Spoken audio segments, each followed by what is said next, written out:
ingeta, ingeta, ingeta, ingeta, ingeta, ingeta, ingeta. Bokota, bokota, bokota, bokota, bokota. Awa dossier sur dossier. Awa makambo sur makambo. Awa ya moto, moto. Awa penza ya sukaina. Awa makambo. Kolala kolamukana ba dossier. Kolala kolamukana makambo. Kolala kolamukana ya somo. Kolala kolamukana ya pasipe mawabande kunanga. Kane ba yebisaka biso tambola na yo mokili omo na makambo, tambola mokili oyo ka makambo, tambola mokili bandeko nanga oyo ka ya somo, tambola mokili omo na penza ya pasi pe mawana système moko ya somo penza mingi makasi. Grande ma joie de vous retrouver encore cette soirée, surtout sur notre chaîne Étoile Lune Inès TV. Salut, salut chers Boutourou, salut chers abonnés, salut chers connaissances, salut surtout les amis de Étoile Lune Inès TV. J'espère que vous allez bien. Quant à moi, je suis bien, super bien par la grâce de Dieu. Chers Boutourou, chers abonnés et chers connaissances, yalelo toye bandekonanga kandenge toye bisarabino soki ya koloba ezali tokoya koloba soki ya koloba ezate moyen ya koya kobeta lisolo ezate pe ekotikala kozala te. Donc chaque fois que bomona ka caméra na biso eza ya kofongwama c'est que ya kobetela lisolo ezali tolobaka biso moko kutu ke non soki matière ezate malamu to lala na biso malamu to kendo sala na biso ba shopping malamu to bongisa na biso bandako ezalaka bongo mais soki bomoni vidéo ya sika ekoti c'est que dossier ici ekoti c'est que affaire et si ekoti na ndenge moko ya malamu. Voilà, lelo toye na dossier ya Joseph Kabila Kabange, toye na dossier ya Martin Fayulu, toye na dossier ya Corneille Nanga, toye na ba dossier bandeko nanga ba dossier eza mwa kilikili, ba dossier eza mwa ibele, ba dossier eza somo awa chez Étoile Inès TV bandeko nangai. Kane boyebi avana ya kokota na mozindo, avana ya kobeta lisolo, tona ya kobeta masolo ya makambo ndenge ezokende bandeko nanga ekozala mwa malamu na ya nanu ko sensibiliser bandeko na biso nyonso ya sika. En tout cas, si c'est la toute première fois ya kokota penza na chaîne na biso, chaîne moko ya kitoko, chaîne ya ba analyse somo, chaîne moko ya ba information pas possible. Je vous prierai surtout de vous abonner massivement. Abonnez-vous. La famille, cliquez aussi sur la cloche de notification pour surtout recevoir les nouveautés de notre chaîne. Aimez la vidéo, la famille, commentez et partagez et kosa la biso malamu mingi. Bandeko nanga tango to loba mingi mingi ko klikaka sur ngonga ya notification. S'il vous plaît, ceux qui vous s'abonner na chaîne na biso ngonga wana bo klikaka ngo. Pourquoi? Parce que chaque fois que to ba no fongo la vidéo, boko zo ba notification likolo ba téléphone na bino. Olie boko taka na YouTube bolu kaka Étoile Inès TV, bo ba dozo ba notification bino moko monika notification émission ya sika oyo mama Étoile na salaki bomi koteli mbala moko pona bandeko mosusu o ba osutena ka chaîne ya mama Étoile. En tout cas na sengi na bino boko taka na nzela ya notification ekosalanga malamu malamu mingi. Bambote nanga na ye moko Linda bukulu ya balinda bambote na madame Grace Ampoi na pesi bambote na mama Lisi Mpitu ya balisi bambote nanga na mama chérie mama d'amour mama Eugénie Zemanga na pesi bambote na la parisienne ya Tongo madame Judith Diampovisa bambote nanga na famille NM wana na pesi déjà bambote na Franesse NM Franciel NM et pourquoi pas leur tonton international tonton Amos Kazadi, sans oublier ma belle sœur Naz Kazadi, autrement dit Jenna Kazadi na ndenge moko ya kitoko penza mingi makasi. Voilà. La famille tolandana no mwa sport ya muke kaka na ozonga sima pona ko continuer analyse na biso. sika solo ya sika agrandissement des troisième jambe kimobali esalaka te mpe eza mokie mama azosepela te na mbetu na gavke elamuki feti ezongi bamama mpo na baproblème ya mabota myome fibro trompe kis règle abondante ménopause ata okomi na 65 ans mama okobota mwana yoka bien dépression maladie mentale autisme ata mwana alobaka te mobulu makasi to mpe alalaka te tozali na solution na gavcare mpona loposo totikali nsima te vergete babengi nduta bouton tache 5 jours ya pamba oteli lokola lilala te uniforme tozali na gamme complet ya kopakola ya injection ya comprimé ya suppositoire esengo ezali mama olingi ovindisa tolo pe nsima sans opération benga biso na lombangu papa mama yo oyo otungisama mingi na maladi ya hémorroïde interne to pe externe yoka na 2 jours ya pamba omoni changement ya solo ebongo mpona bokono ya diabète AVC tension to pe obésité gavcare golo solution perte de poids naturellement okokota salle de sport teo na kisi ya comprimé pe injection na gavcare ozongi mobimba baproduit na biso ezali 100% naturel esalemi na baplan na baindustrie ya Allemagne pe Angleterre na gavcare okosepela. La santé n'a pas de prix. La famille, quand nenge na yeb sarabino, bate la santé na yo. Soki yoko bate la santé na yo te, mutumoko te, arotika la ko bate la santé na yo. Bandeko nanga soki na nzoto na yo, ozomi yo ka bien te, malamu banda ko benga gavcare asunga yo. Ezalaka toujours malamu. Good news, bonne nouvelle, sangoya malamu bandeko nanga abari njema, hein? Gavcare a elibino ba solution ya makasi pe ba solution ya kafu. Pona bandeko na biso oyo baza na problème ya mabota, na olo ba bien mabota, to yebi ke na ba famille ebele, na ba couple ebele ba vanda 10 ans sans kobota, te 20 ans sans kobota, bokoti ba prière na ba prière, ba jeûne de prière et de prière, mais kobote zoya te. Mosusu ezalaka nde mwasi moyen à concevoir ezate. Eza na basi mosusu peut-être ti okokisa zemi na 9 mois ezate. Eza na basi mosusu selon ba matrice na bango capacité nango ezaka kaka kokumba zemi jusqu'à 3 mois c'est fini, jusqu'à 4 mois c'est fini. Alors na baka ya bongo gavcare a elibino système ya ba femme porteuse. Na ba femme porteuse wana ezate ke non mwasi wana kozwa zemi ya mobali na yo te. Ba femme porteuse ezake ba kolongola ka ba maki na yo. Ba maki na yo njo ba kolongola. Tango ba longoli yango ba longoli pe maki ya papa ba tie yango na matrice ya femme porteuse. Ye nde akokumbela bino zemi. Donc ye akotia maki na ye te kozala ka maki ya papa na ya mama. Ba tie yango ensemble ba sangisi yango ba tie yango na libumwa. Femme porteuse akokumba zemi wana pendant 9 mois. Aboti tango akobota kaka kanenge zalaka. Il faut que sa bébé miliki oyo ya liboso ezalaka neti café wana neti chocolat. Parce que miliki wana ezalaka na ba protéines oyo protégeaka bana soki abotami makasi. Donc miliki wana kaka kopesa ye pendant 4 jours et puis c'est fini ba pesi bino mwana. Eza bongo. Na côté ya ba papa eza na ba papa pe mosusu balingana na bango bana mais alingi na ekobota te. Système ya femme porteuse pe ezali ba kozwaka maki ya mutu mosusu kozala femme porteuse wana te bazwi maki ya papa basangisi batie yango na libumu ya femme porteuse wana akumbi zemi pendant 9 mois tango akobota apesi yo mwana wana eza solution ya makasi oyo eza lelo oyo na gavcare na yebi ke to se comprendre ba joyeux anniversaire na bandeko na biso nyonso oyo ba o célébrer ba anniversaire na bango ngikolo ya lelo to yebi ke boza ebele oyo lelo oyo bo célébrer ba anniversaire na bino kande na lobaka toujours et encore ko célébrer anniversaire ezalaka toujours lipamboli tant de personnes baza ya kokufa tant de personnes baza te mais soki yo mokolo ya lelo oyo zo célébrer anniversaire na yo yango bandeko nanga Étoile Nines TV na équipe mobimba na ye penza ko souhaiter ba joyeux anniversaire na bandeko na biso nyonso oyo bazo célébrer ba anniversaire na bango na ndenge moko ya kitoko. Nos sincères condoléances na bandeko na biso nyonso oyo baza na matanga. Bandeko nanga na lobaka toujours matanga tango yaka eyebisaka nango mutu te ke non lelo nazo ya lobi kuna nazo kende te.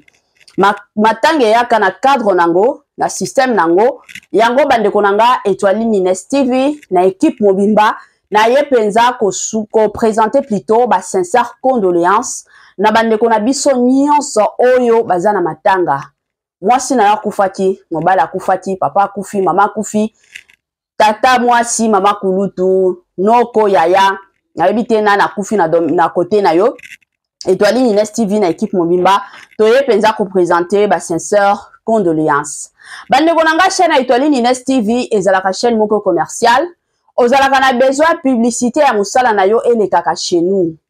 Oza na business na yo, oza na entreprise na yo, oza besoin na clientèle, oza na besoin eyeba na mokili mobimba, contactez biso na ba numéro oyo eza sima na nanga, bomo na 2 numéros kuna, bokoki ko contacter biso na ba numéro wana to solo la makambo business. S'il vous plaît, tango totiaka ba numéro, totia numéro pour na business, totia numéro pour na gafker, totia numéro pour na ba matière.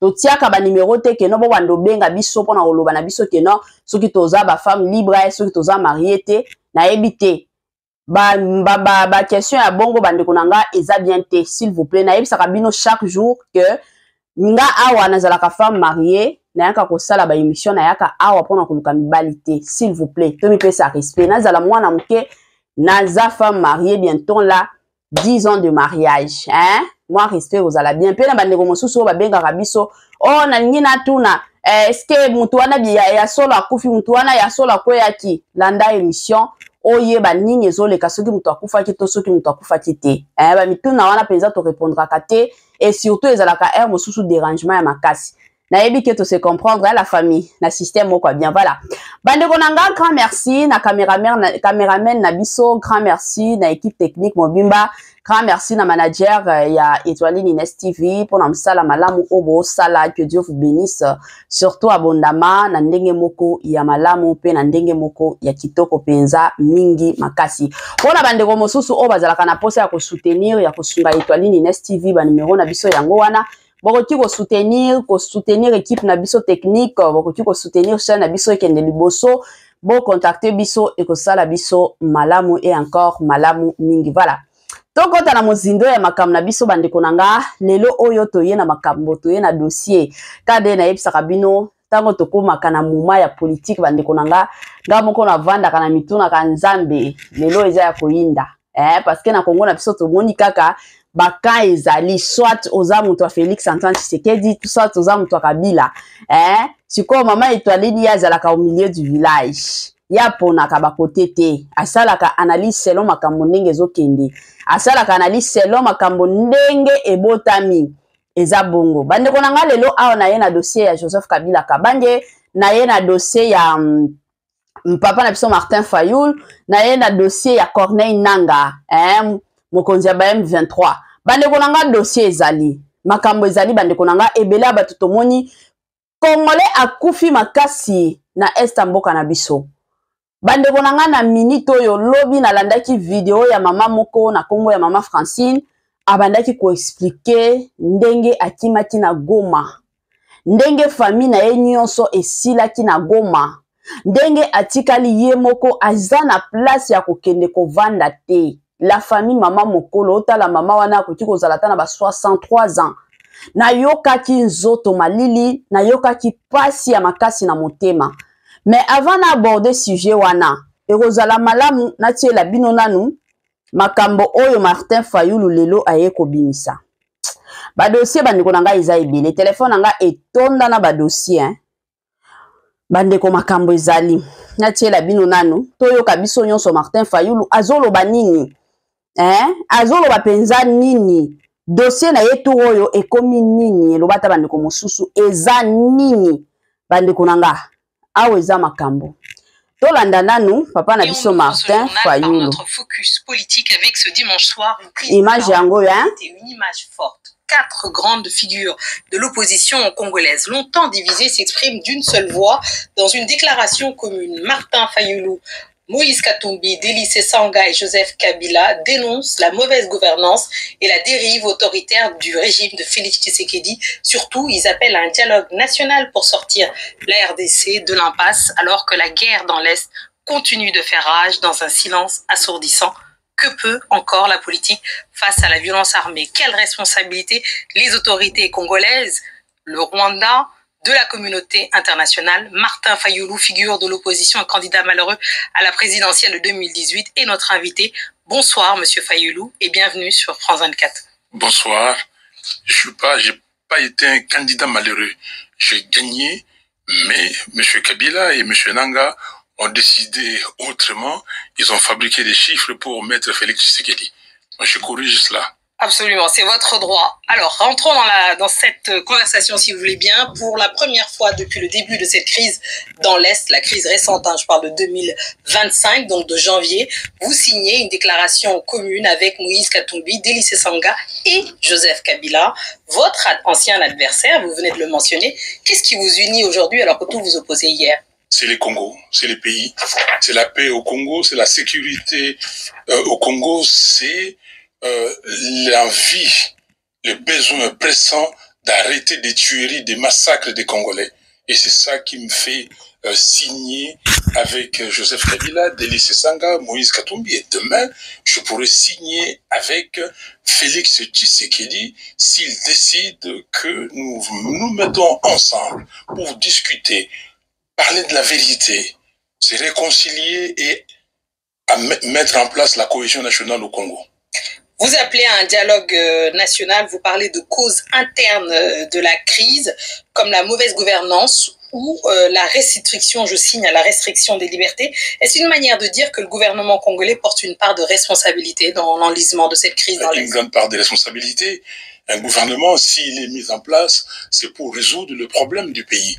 Mais si le gouvernement s'occupe à enrichir ses membres, à enrichir le membre des familles, ce n'est pas un gouvernement. Si un gouvernement ne s'occupe pas de la sécurité de son peuple, de l'intégrité territoriale, ce n'est pas un gouvernement. Néanmoins, est-ce que vous avez été approché pour entrer dans un gouvernement d'union nationale si c'était proposé? Et si c'était proposé, est-ce que vous accepteriez? Non, je n'ai pas été... je dois être clair, on m'a sollicité pour rencontrer M. Kolongele et Bérande, celui qui consultait les gens pour ces gouvernements d'union nationale. Je dis que non, je ne pouvais pas accepter parce que je souhaite que les évêques catholiques et les pasteurs protestants réunis ensemble dans leur idée, initiative des pactes sociaux pour la paix et le bien vivre ensemble. Et donc, je souhaite que ces pactes, cette réunion ait lieu pour que nous puissions parler des problèmes du pays. Le président Tshisekedi, de son côté, affirme vouloir mettre fin à la guerre avec l'appui des États-Unis et du Qatar. Vous parlez-vous de négociations opaques avec le Rwanda et la présence de forces étrangères sur le sol congolais?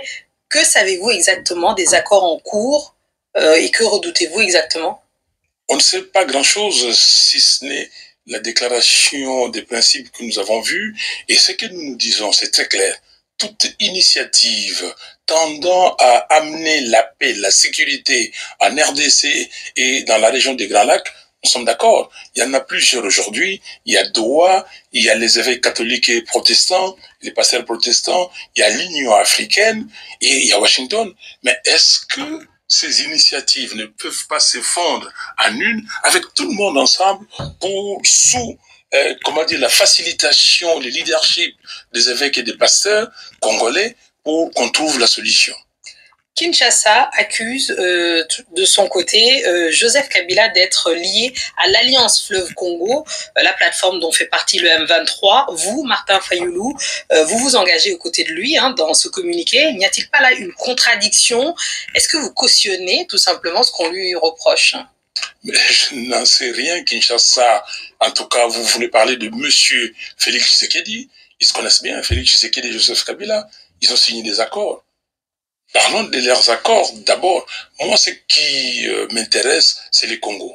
Ce n'est pas Tartampion ou Fayulu, Tshisekedi, Kabila, Katumbi. Moi, ce qui m'intéresse, c'est le Congo. Est-ce que nous pouvons nous mettre ensemble pour parler des problèmes du Congo et trouver des solutions durables? Les évêques, qui sont des autorités morales, des autorités spirituelles, ils ont dit, mettez-vous ensemble. Si eux, ils le disent, vous voulez que moi, je me soustrais pour dire que j'élimine tel ou tel autre.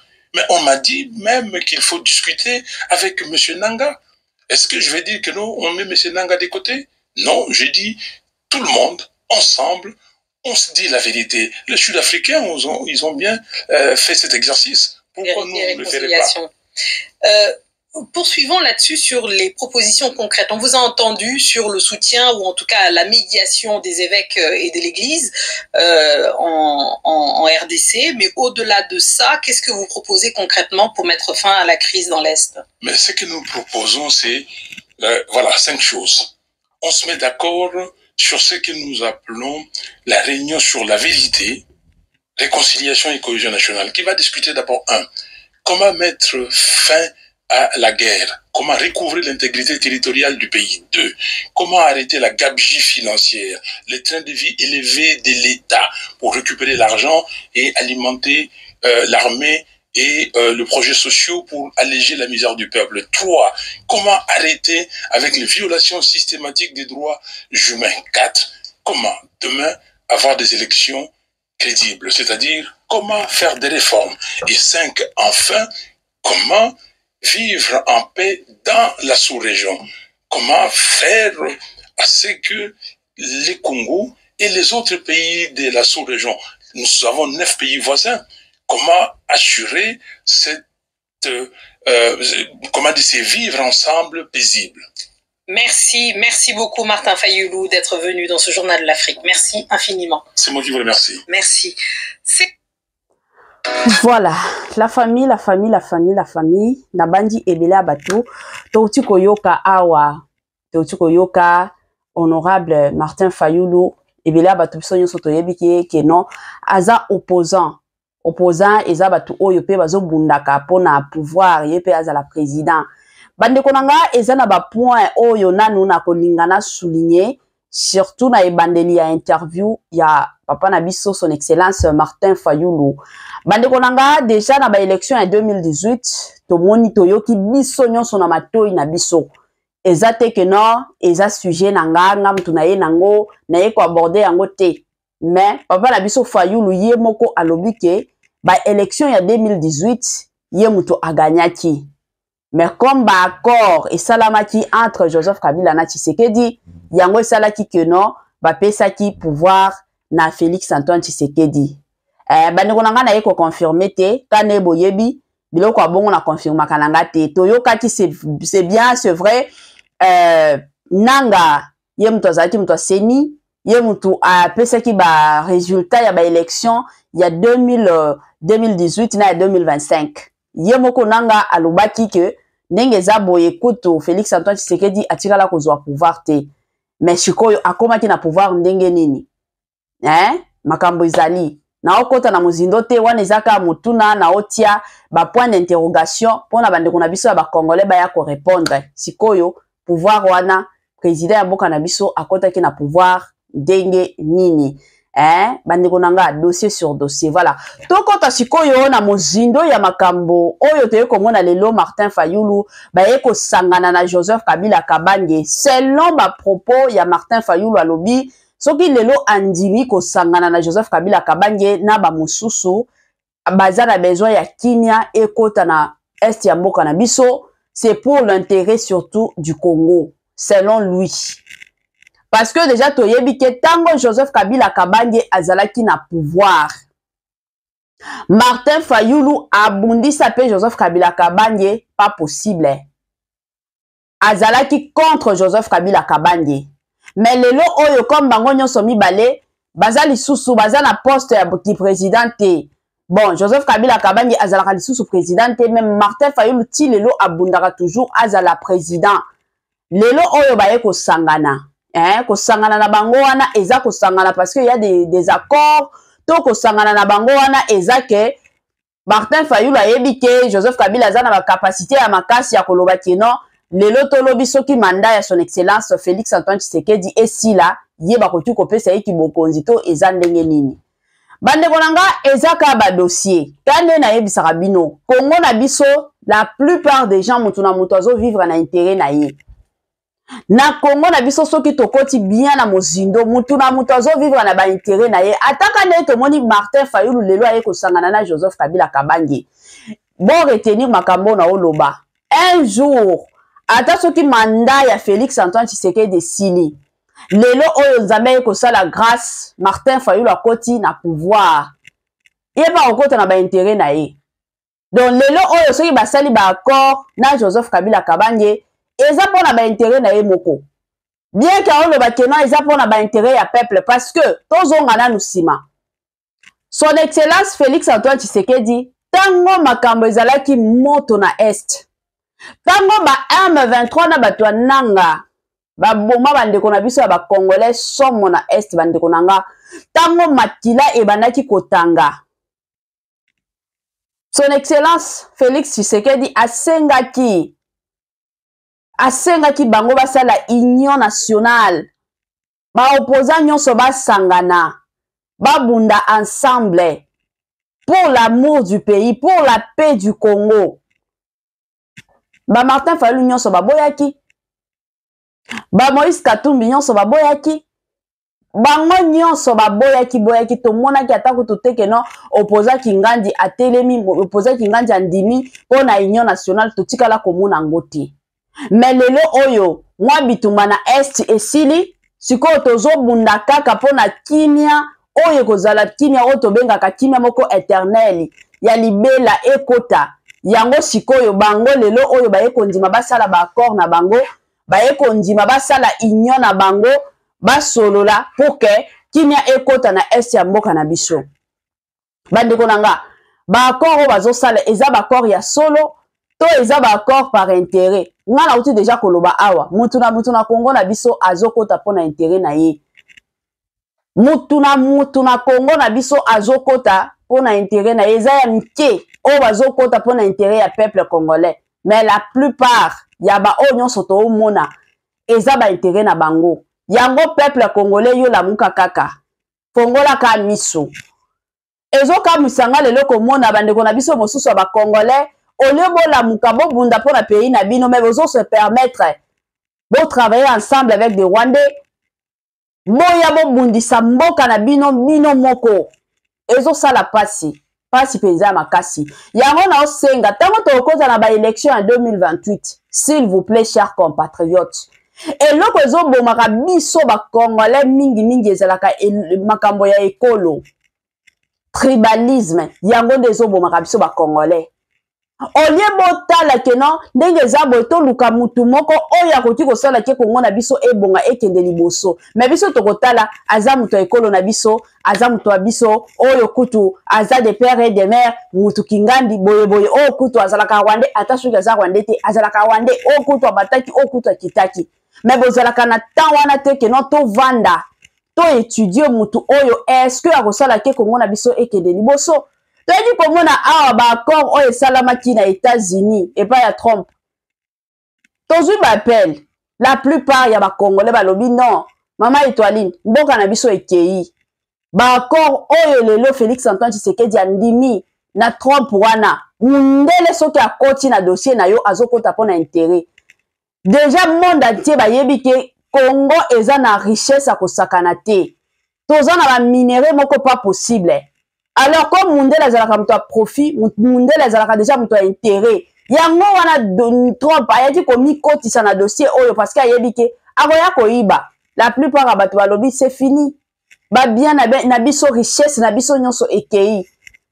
Bandeko na ngai ezosala pasi ba dossier ezali na Congo na biso toolalaka toolamukaka na ba dossier chaque jour matin midi soir, toolalaka tolamuki na ba dossier ya mukete, ba dossier ka ya minene bandeko na ngai tolamuka. Chers compatriotes, yo oza ya kolala, yo ozo vivre na ba distraction, yo ozo vivre ka na makambo ya ko otaka muke oye ofingi ba oyo oye ofingi ba oyo lamuka oya kosala ba analyse oyo ekozala ba analyse moko ekolamusa peuple congolais, mais la plupart ba congolais au monde bazoya ka na ba analyse moko ya buzoba ezosala pasi ya makasi. Bandeko nanga eza kaka mwa information ya muke oyo nalingaki penza na partager na bino journée ya lelo na ndenge moko ya kitoko. Suka nanga kane na lobaka suka ina nanga yango oyo bandeko nanga soki otelaki nga j'aime te, en tout cas c'est le moment telanga j'aime, soki osalelanga commentaire te, salelanga commentaire à bien, partagez vidéo oyo ekosala biso malamu. Permettez-moi surtout de vous dire bye bye et à la prochaine. Ciao.